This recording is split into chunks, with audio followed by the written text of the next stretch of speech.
वंदे गो मातरम। समग्र विश्व के मेरे समस्त सनातनी परिजनों, सर्वप्रथम एक दुखद सूचना से आरंभ करते हैं कि मैनपुरी से हमारे आत्मीय भ्राता स्वामी दीपकानंद जी महाराज को पाकिस्तान से धमकी भरी कॉल आई। मैं पाकिस्तानियों से, जो पाकिस्तान में है उनसे भी और जो भारत में है उनसे भी यह कहना चाहती हूं कि तुम लोग जितनी जल्दी अपनी औकात में आ जाओ और अपने भिखारीपने को जब बहुत शीघ्र ही स्वीकार कर लो, इसी में तुम सबका भला है। तुम सनातन और सनातनियों को धमकाना तात्कालिक रूप से बंद कर दो, क्योंकि वरना तुम्हारी शामत ये सनातनी ही करने वाले हैं और वो किसी प्रकार से भी अब तुमसे दबने वाले नहीं है। पाकिस्तानी से कहना चाहती हूँ कि तुम अपना फूटा कटोरा लेकर विश्व में घूमो। हमारे परमात्मा ने तुम लोगों के लिए भीख मांगने का काम ही तय किया है, वही करो।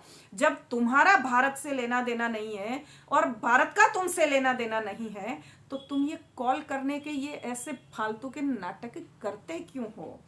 मैं यहाँ और वहां के दोनों पाकिस्तानियों से कहना चाह रही हूं कि सनातनियों का दोबारा नाम मत लेना, क्योंकि मुझे भी दुबई, पाकिस्तान, ऐसे ऐसे सुअर कंट्रियों से फोन आते रहे हैं।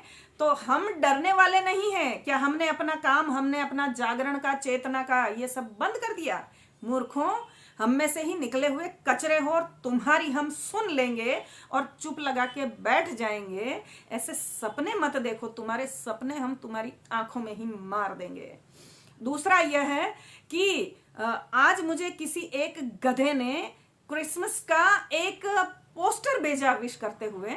तो मैं ऐसे गधों से कहना चाहती हूं कि देखो मूर्खों, हम नश्वर वस्तुओं को नहीं मानते। देखो तुम्हारे जीसस क्राइस्ट, मतलब वो हिंदू ही है, उसको कहना चाहती हूँ और बाकियों से भी कहना चाहती हूँ कि जीसस क्राइस्ट की उसका जन्म हुआ और देहांत भी हुआ, उसकी कब्र है। पैगंबर का जन्म हुआ, देहांत हुआ, उसकी भी कब्र है। हम ऐसे लोगों को नहीं मानते जो अभी कल परसों में धरती पर आए थे और यूं ही चले गए।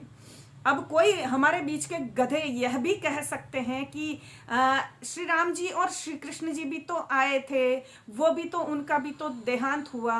तो पागलों से कहना चाहती हूं कि श्री राम जी ने अपनी मृत्यु का वर्णन आप स्वयं किया था, ठीक है? उनको किसी ने दूसरे ने नहीं मारा। दूसरी बात, श्री कृष्ण जी के पैर में जो जरा का बाण लगा था, तो एक जरा से बाण से क्या वो देहांत को प्राप्त हो सकते थे?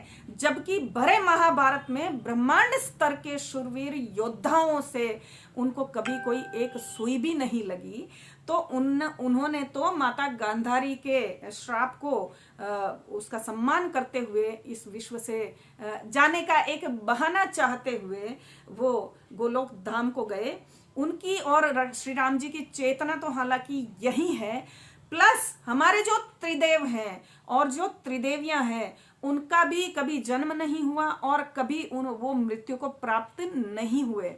कुछ गधे कहेंगे कि नहीं नहीं, ब्रह्मा जी को विष्णु जी ने उत्पन्न किया, विष्णु जी को शिव जी ने उत्पन्न किया। चलो मान लिया कि किया, ये चक्राकार में ये लोग एक दूसरे की उत्पत्ति करते हैं, माना, पर मृत्यु तो फिर भी इनमें से किसी की नहीं हुई। और इनके अंशावतारों की भी जो दिखती है, पर वो चेतना तो शाश्वत है ना। तो हम शाश्वत प्रेमी हैं, शाश्वत पूजक हैं।